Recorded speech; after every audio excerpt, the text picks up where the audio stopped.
The freebooters is orcs who live on the fringes of Warp. They're all bandits and mercs who don't follow any clans. Made up of all sorts of orc mobs, each freebooter warband is all villains.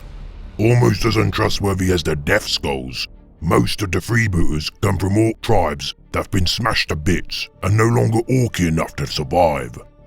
Hired as thugs for other orc clans and wars, most freebooters can be paid for with teeth and nosh to get them to gore up gits. Giving up their former clan gear, freebooters are well individualistic in how they dress. They come up with their own flash, but most of what the Umis call the jolly orc skull crossbones on their cruisers. Freebooters don't have any pain boys or mech boys at hand, so they have less and weirder looking bionics. That's why they always have peggy legs and eye patches. Freebooters call their bosses captains, who love big hats and coats to hide their shooters and choppers. They nosh for big cruisers, shooters, mechs and Nas. They're greed almost as mega as the Bad Moons, and stealing habits almost as naff as the Death Skulls, but at least they have more DACA than both.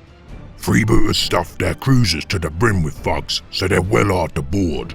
Charging directly to the gits in their way, freebooters smash through anything smaller than their own elks and nick anything not tied down. Sometimes a captain will nosh entire planets full of gits and rip off the nosh they take. They even lay traps for the slag's defenders to come and get crumped, which helps them take even more Nas.